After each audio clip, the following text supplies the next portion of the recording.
मेरा नाम रोहित कुमार है और मैं दिल्ली में रहता हूँ। दिल्ली में ही मेरी एक गर्लफ्रेंड है जिसका नाम नीतू कुमारी है। वो देखने में बहुत सुंदर है। एक बार मैं नीतू के घर उसके बिना बताए पहुँच गया था। तब नीतू ने कोई बहाना बनाकर मुझे गेस्ट रूम में बैठाया और फिर वो मुझ पर बहुत नाराज हुई। वो नहीं चाहती थी कि मैं उसके घर आऊँ और सबकी नजर मुझ पर पड़ जाए। वो मुझसे छुप छुप कर ही मिलती थी और उसी तरह उसे मजा आता था। तभी नीतू की मॉम जहाँ बैठे थे वही आ गई। नीतू ने मेरा परिचय एक मित्र के रूप में कराया। नीतू की माँ नीतू की तरह ही रूपवती थी। उनकी उम्र कोई 40 वर्ष के लगभग होगी। मैं उन्हें बहुत ही ध्यान से देख रहा था। उसकी मॉम ने भी मेरे देखने के अंदाज से समझ लिया था कि मैं उन्हें देख रहा हूँ। तभी उसकी मॉम ने मुझसे कहा, रोहित जी, मैंने कुछ कहा, आपका ध्यान किधर है?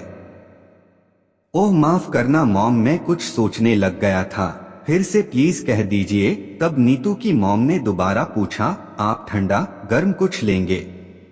मैंने तुरंत कहा, नहीं बस धन्यवाद, मुझे जल्दी जाना है। तभी नीतू की माँ ने कहा कि प्लीज आप बैठिए ना। लेकिन मैं बोला नहीं, बस मुझे भी अब निकलना है। तो उन्होंने कहा कि आप आते रहिए। उनकी नजरों से मुझे लगा कि शायद वो यह भी जान गई थी कि यदि मैं वो हूँ तो उसकी बेटी तो जरूर ही होगी। नीतू की मॉम इतना कहकर चल दी। तभी नीतू ने तीखी आवाज में कहा, क्या देख रहे हो? अरे यार, तेरी मॉम है या जादू, बिल्कुल तेरे जैसी। मैं उसकी मॉम की सुंदर यादें संजोए हुए नीतू के यहाँ से चला तो आया, पर घायल दिल हाय हाय करता रहा। शायद पहली नजर में दिल चला जाना इसी को कहते होंगे।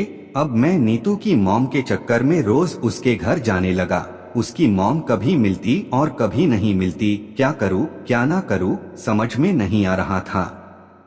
पर अचानक एक दिन मेरे दिमाग में एक खुराफाती विचार कौंध गया और मैं तुरंत उसे अमल में लाया। नीतू के अंदर कमरे में जाते ही मैंने उसका मोबाइल उठाया और जल्दी जल्दी उसकी मॉम का नंबर ढूंढने लगा। फिर जल्दी से मैंने उसे कागज में लिख लिया। नीतू के आते ही मैं जाने के लिए उठ खड़ा हुआ, क्योंकि मुझे अब बात करने की जल्दी जो थी। मैंने नीतू को जल्दी जल्दी बाय बोला और बाहर निकल आया। अब रोज रोज आना बंद करो, मुझे मरवाओगे क्या? नीतू ने कहा। तो मैंने जवाब में कहा कि ओह बाबा, ठीक है, रोज रोज नहीं आऊंगा अब। फिर मैंने घर आकर नीतू की मॉम को फोन लगाया। फोन बार बार कट रहा था, कोई रेस्पॉन्स नहीं था। मैं बहुत निराश हुआ। फिर एक दिन मैं नीतू के साथ एक मॉल में कुछ खरीदने गया था। तभी अचानक मेरा दिल धड़क उठा।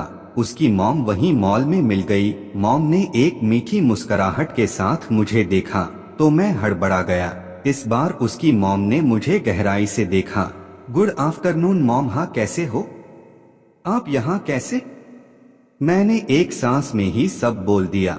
तब उन्होंने कहा कि अरे वो मोबाइल की सिम खरीदने आई थी, ना जाने पुरानी वाली ने कैसे काम करना बंद कर दिया।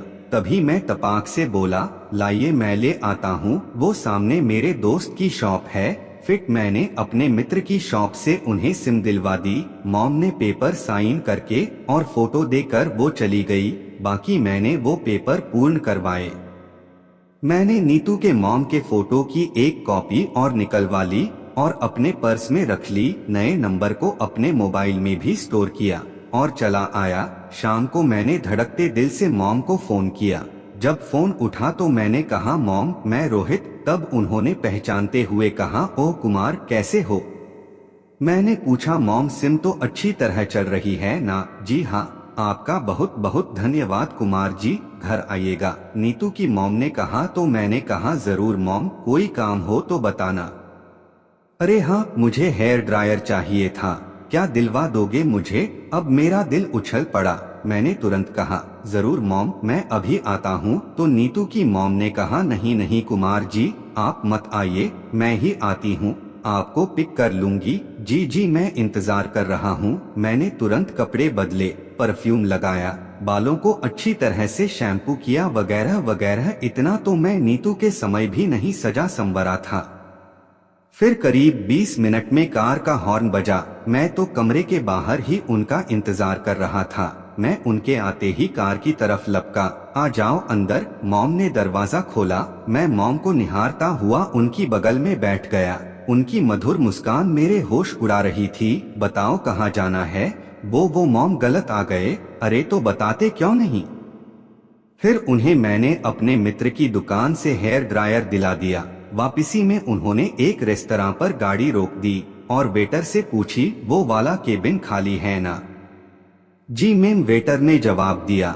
फिर वेटर आगे आगे चला और पर्दा हटाकर उसने हम दोनों को इज्जत से बैठाया। मोमबत्ती को जलाकर बिजली बंद कर दी। फिर मॉम ने 2 कॉफी मंगाई। फिर सामने बैठकर मुझे देखने लगी। मैं थोड़ा अचकचा गया और बोला, आप ऐसे क्यों देख रही है?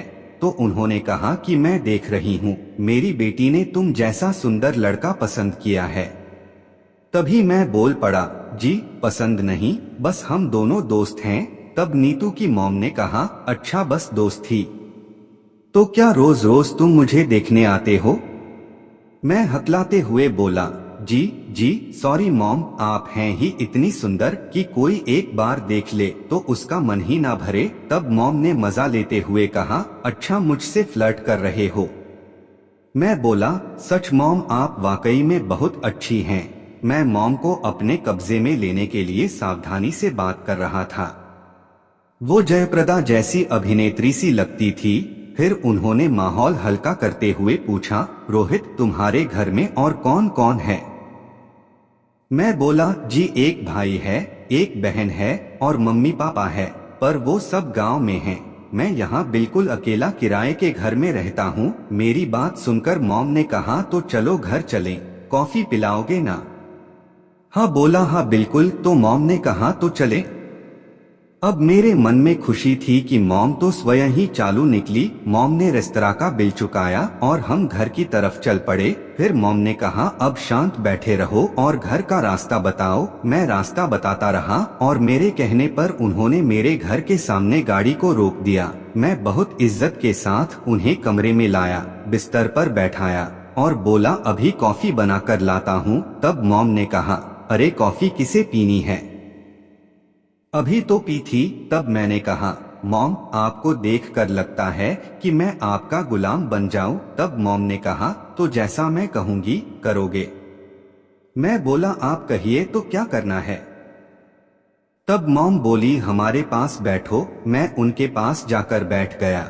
उसने मेरे कंधे पर हाथ रखा और फिर बोली, क्या अब भी कुछ कहने की जरूरत है? मैं सब समझ गया और फिर उनके अपने बाहों में जकड़ लिया और 1 घंटे तक घमासान वाला युद्ध हुआ। फिर वह सब के बाद मॉम बाहर निकल गई, लेकिन अब मुझे अनु से ज्यादा मॉम की याद आती थी। लेकिन एक के साथ एक मुफ्त मिला है तो किसी को क्यों छोड़ना।